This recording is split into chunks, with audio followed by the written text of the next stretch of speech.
Hello बच्चों। Hello. तो आज हम नेक्स्ट लेक्चर कंटिन्यू करते हैं। और हमारा जो था क्वेश्चन लिखते हैं मैट्रिक्स का। मैं हरीश मेहता, मास्टर फैकल्टी। तो आपको upper triangular matrix such that a q is equals to matrix दिया हुआ है 8 -57 0 27 फाइंड ए। ये मैट्रिक्स पता करना है। आपका ए क्यू दिया हुआ है, तो आप कैसे पता करेंगे? अगर आपको ए क्यू दिया हुआ है तो हम मान लेते हैं सॉल्यूशन में लेट मैट्रिक्स ए बी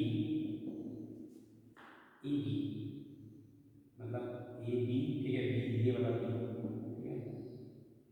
अच्छा, अपर ट्रायंगल दिया हुआ है और डायगोनल में 2/2 का मैट्रिक्स देख लीजिए, क्यू दिया हुआ है तो जो ए बी होगा वो 2/2 का होगा। और हमने मान लिया ये वाला अपर ट्रायंगल में लोअर वाला पार्ट्स ट्रायंगल के 0 होते हैं। तो आप समझ सकते हैं कि ए स्क्वायर कितना होगा। ठीक है, हमने मान लिया है कि let b this matrix is equal to this matrix. इसकी जगह पर जो एलिमेंट होगा हम पता करेंगे इसके हेल्प से। तो आप अगर ऐसे देखते हैं ए बी 0 सी और फिर हमने मल्टीप्लाई कर दिया ए बी 0 सी, तो आपका जो ए स्क्वायर आ गया वो आ गया आपका, देखिए डायरेक्ट। तो ए स्क्वायर प्लस 0 ये मल्टीप्लाई किया तो a B plus B c, और ये वाला मल्टीप्लाई किया 0 और ये 0, और ये मल्टीप्लाई किया तो 0 और सी स्क्वायर, ठीक है। तो ये ए स्क्वायर आ गया आपको। अब ये चाहिए ए क्यू, तो A square multiply A nothing but आपका क्या हो जाएगा? सिंपल आप देखिए, कोशिश करो कि A square A B plus B C 0 C square multiply with A आपका क्या है? A B 0 C. मैं आपको यहाँ लिखने की कोशिश कर रहा हूँ। अब इसको आप मल्टीप्लाई करके सोचिए कि कैसे मल्टीप्लाई करेंगे। ठीक है, आप देख सकते हैं this multiply this A Q, ये वाला मल्टीप्लाई इसके साथ ए क्यू और ये तो 0 हो जाएगा। अब ये वाला मल्टीप्लाई इसके साथ तो कितना हो जाएगा? ए स्क्वायर बी प्लस सी से मल्टीप्लाई हो जाएगा, कितना हो जाएगा? ये वाला ए स्क्वायर बी प्लस, देखिए आप, ये तो हो गया ये वाला, ठीक है, प्लस कितना हो जाएगा? A B plus B C into C, A B C दे सकते हैं तो भी चलेगा, प्लस सी स्क्वायर, क्योंकि ये इससे मल्टीप्लाई होगा ए बी सी और ये से मल्टीप्लाई होगा तो सी स्क्वायर, बीच में प्लस का साइन नहीं जाएगा। और इसमें क्या करना है? ये मल्टीप्लाई 0 और ये मल्टीप्लाई 0, ठीक है। और आप देख रहे ध्यान से, और ये वाला मल्टीप्लाई होगा इसके साथ तो 0 और इसके साथ सी क्यू।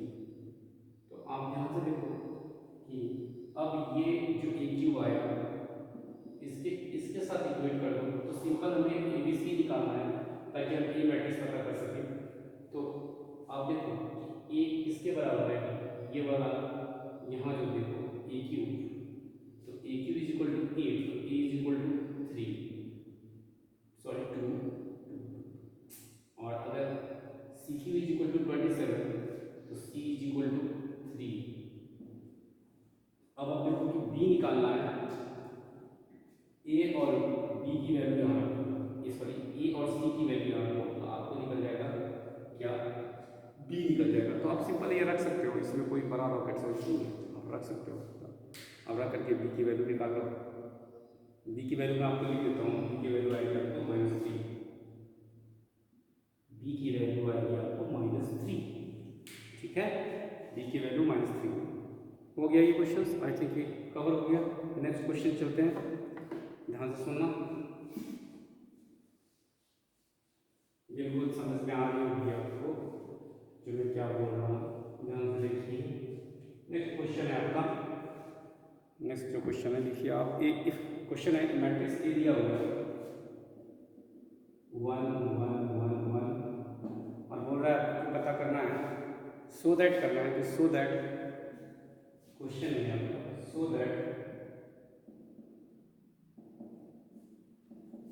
ए पे power n is equal to nothing but 2 पे power n minus one into A matrix, ये शो करना है आपको। मैंने पहले ही कहा था, ध्यान से सुनो स्टूडेंट्स, मैंने पहले ही कहा था आपको इस तरह के ए पे पावर n वाला क्वेश्चन है तो पहले हम ए स्क्वायर ए क्यू देखेंगे तो पता चल जाएगा आपको ये जा कहाँ है।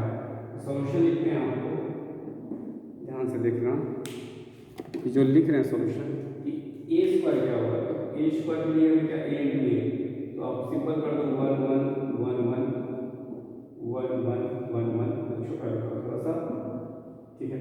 अब इससे मल्टीप्लाई करेंगे 1, इससे तो 2, इससे मल्टीप्लाई करेंगे 1 तो 2, इससे सिंपल है।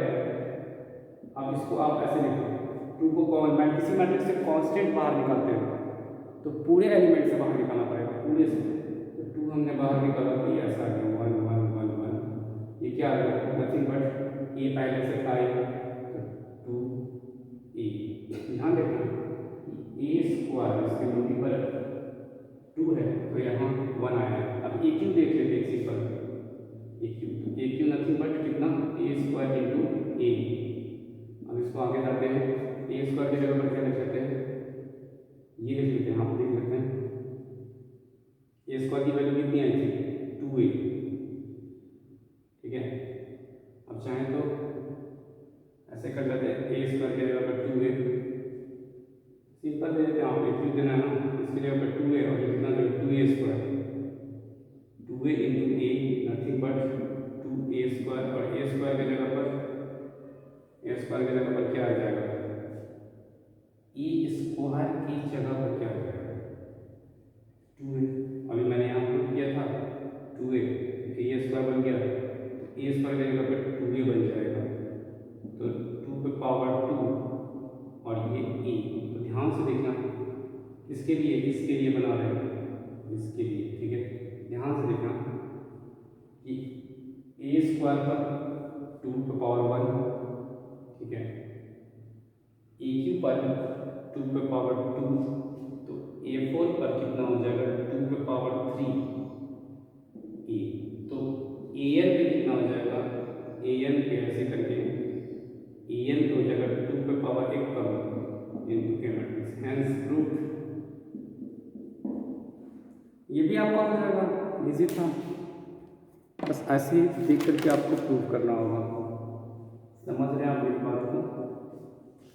नेक्स्ट क्वेश्चंस, ठीक है। थोड़ा स्पीड चलते, मैंने बोला ही था आपको कि स्पीड चलना पड़ेगा, कुछ पहले बहुत स्लो चला रहे शुरू के लेक्चर। ध्यान से देखो आप, नेक्स्ट क्वेश्चन लिखो, फाइंड एक्स, क्वेश्चन है आपका फाइंड एक्स, और जो मैट्रिक्स आपका दिया हुआ है वो तो लिखो, ठीक है। मैट्रिक्स दिया हुआ है आपको 207, एक्स की वैल्यू पता निकालना है, 3/3 का स्क्वायर मैट्रिक्स है, ठीक है, और 3/3 में आपको एक्स की वैल्यू पता करना है 1 - 1, और आपका मैट्रिक्स दिया हुआ है, ये जो मैट्रिक्स दिया हुआ है -x, आपका 14x है आपका, ठीक है, और ये आपका 7x, ऐसे करके एलिमेंट दिया हुआ है आपका 0 1 0, और ये है आपका x - 4x, x - 4x 2x, और ये किसके बराबर है, ये लिखा हुआ है, सिर्फ लिखा हुआ है, तो चलो लिखा ही देते हैं, आइडेंटिटी मैट्रिक्स आई। तो फाइंड x की वैल्यू बताना, ध्यान है, दो बार कैलकुलेशन पूरा सॉल्व करोगे। आइडेंटिटी मैट्रिक्स मतलब आपको समझ में आना चाहिए, आप जिस साइड में जो दिया हुआ है वो 3/3 मैट्रिक्स का दिया हुआ है और उसका डायगोनल एलिमेंट 1 है। तो अगर आपको मैं समझाने की कोशिश करूँ डायगोनल एलिमेंट, तो यहाँ कुछ होगा, यहाँ कुछ होगा, ये कुछ नहीं होगा, यहाँ से 0 होगा, यहाँ 0 होगा, यहाँ 0 होगा, यहाँ 1 होगा, 1 होगा, 0 होगा, 0 होगा, 0 1, ठीक है। इधर में देखते हैं, सॉल्व करते हैं, दो मैट्रिक्स का मल्टीप्लाई 3/3 का बनेगा, ठीक है। इसके साथ इसको मल्टीप्लाई करें -2x प्लस 0 प्लस 7x, ठीक है। अच्छा, आप और भी सॉल्व कर सकते हैं, बट वेरिएबल यहाँ 1 ही है, वेरिएबल यहाँ 1 ही है, ठीक है, और भी सॉल्व कर सकते हैं पर मेरी अगर मैं मानूँ। अब आप बच्चे सोच रहे हैं कि इसको भी सॉल्व करूँ सर, इसको भी सॉल्व करूँ, क्यों करूँ, मैं एक्स की वैल्यू पता करना है तो डायरेक्ट इसका करस्पॉन्डिंग एलिमेंट जब इक्वल ही होगा तो करस्पॉन्डिंग एलिमेंट इसके बराबर होगा।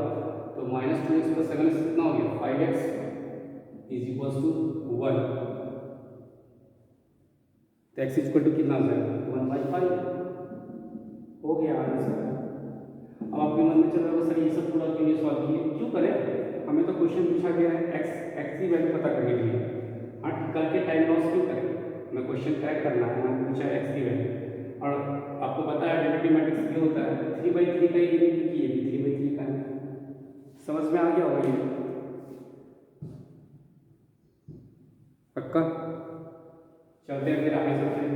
अब यहाँ से समझना मेरी बात को बिल्कुल इम्पॉर्टेंट है, ठीक है, ये इम्पोर्टेंट है, ध्यान से सुनना।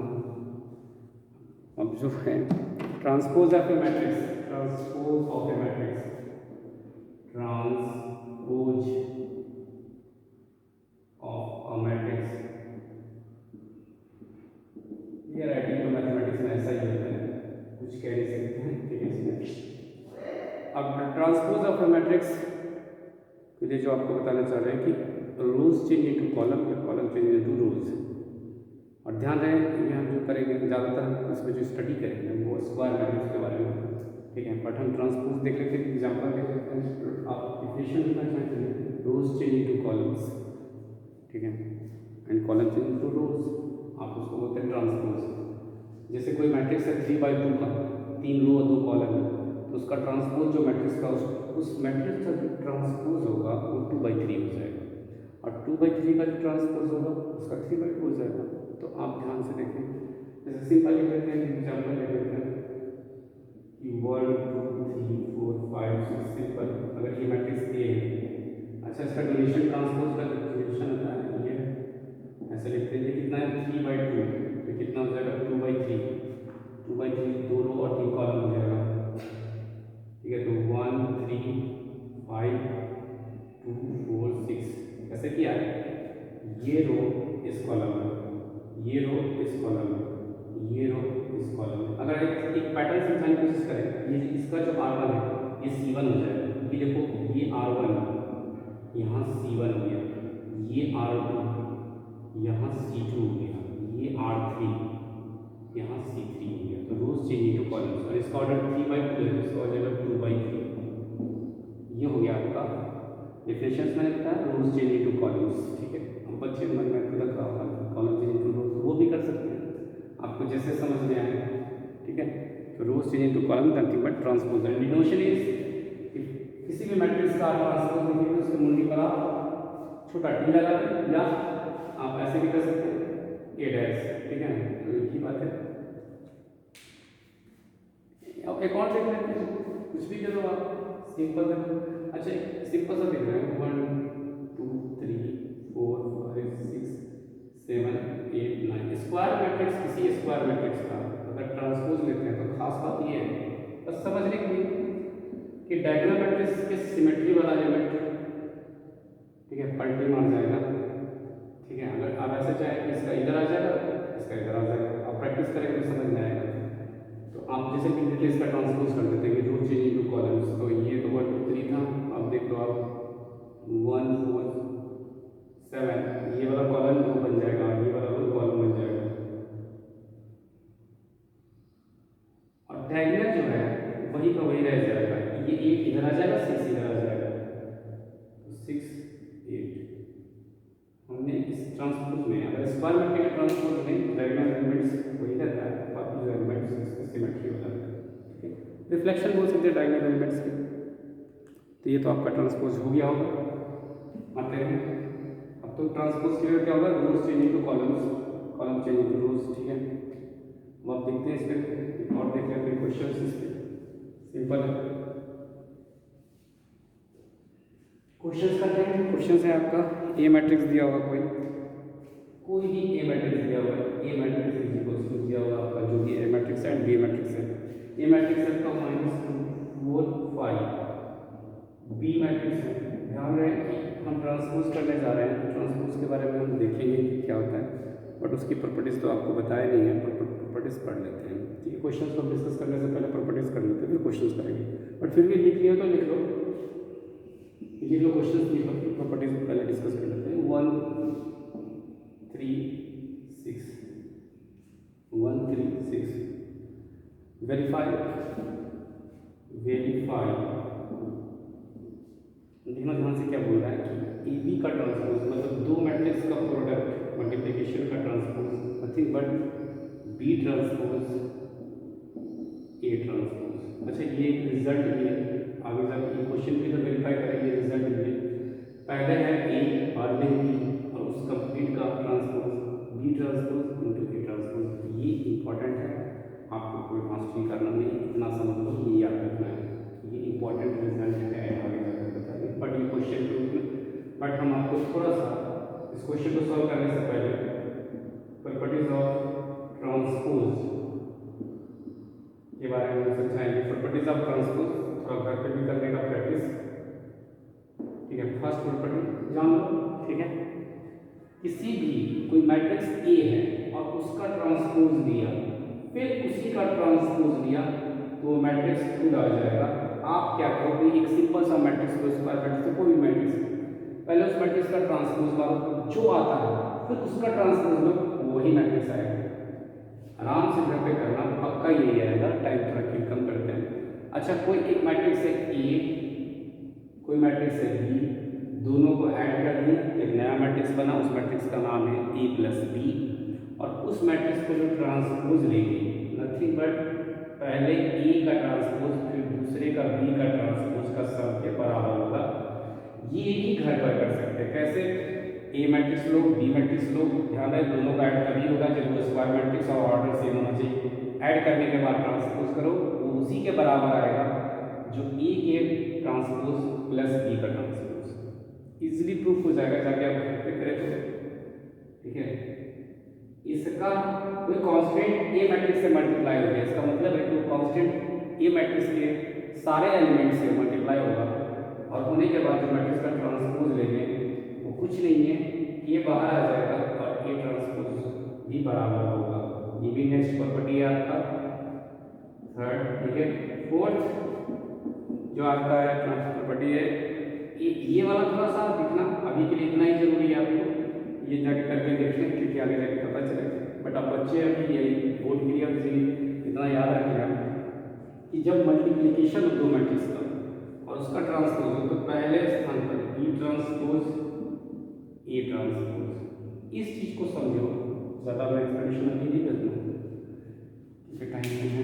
देखो ध्यान से, A matrix multiply B matrix multiply नहीं बता रहा हूँ, जब दोनों मल्टीप्लाई होगा तो पहले वाला है वो पीछे में चला जाएगा ट्रांसपोज और जो पीछे वाला वो पहले में ट्रांसपोज आ जाएगा। ये प्रॉपर्टी याद रखना, अब भी क्लियर हो कितना याद रखना, ठीक है, इंपॉर्टेंट है ये, ठीक है। अब आ जाते हैं इस क्वेश्चंस पर।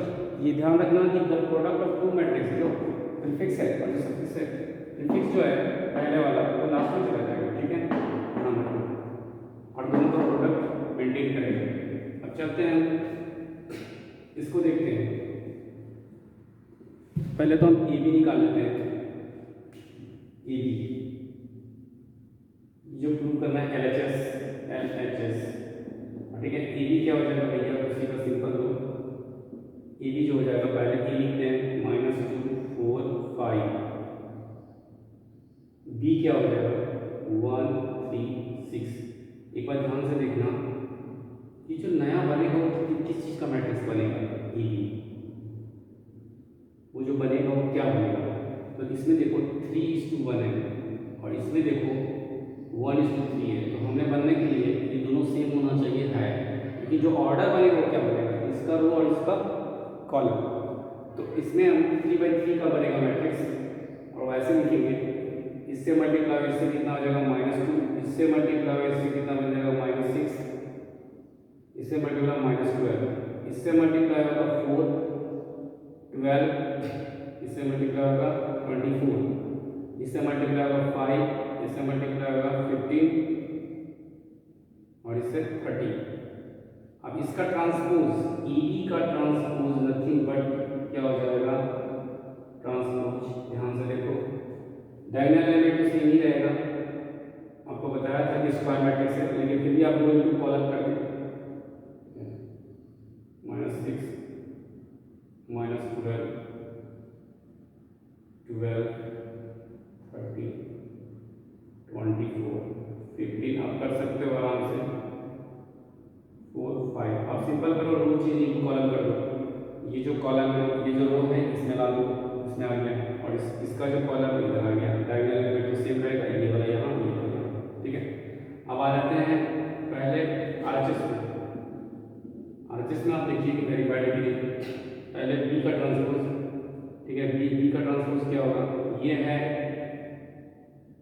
बी, क्या है 1:3, तो 3:1, मतलब बी ट्रांसपोज लिख रहा हूँ मैं, आरएचएस ले रहा हूँ, बी ट्रांसपोज 1 3 1 3 6, और इधर क्या हो गया आपका ए ट्रांसपोज।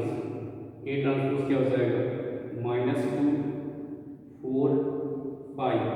ध्यान दें, ये है 3:1 और ये 1:3, तो सही है, ये भी वैसा ही मल्टीप्लाई होगा। और देखते हैं कहाँ से मल्टीप्लाई करके, इससे ये मल्टीप्लाई किए तो -2, इससे ये मल्टीप्लाई किए तो 4 5 -6 12 और ये 15, और ये क्या हो जाएगा -12, और ये क्या हो जाएगा 24, और ये क्या हो जाएगा आपका 30। अब इसका मतलब ये क्या आया, B transpose into A transpose मैंने लिखा है। अब इन दोनों का मल्टीप्लाई करने पर जो ये आया, क्या इसके बराबर है, मैंने बी का ट्रांसपोज ले लिया, इसका ट्रांसपोज ये वाला, इसका ट्रांसपोज ये वाला। ठीक है, रोज चेंज इनटू कॉलम्स, और अब इन दोनों का देख लो मल्टीप्लाई है। ठीक है, हाँ सही है, तो yes verified, LHS is equal to RHS, yes verified. ठीक है,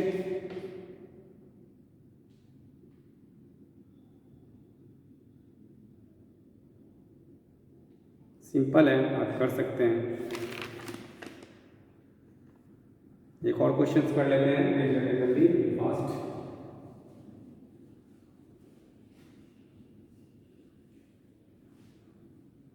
क्वेश्चंस लिखो आप, ए मैट्रिक्स दिया हुआ है, क्वेश्चन है आपका, ए मैट्रिक्स दिया हुआ आपका। ध्यान से देखिए, थोड़ा कैलकुलेशन होता है, सीखने टाइम थोड़ा टाइम लगता है, जैसे ही प्रैक्टिस करने लगेंगे टाइम पे कंट्रोल हो जाएगा।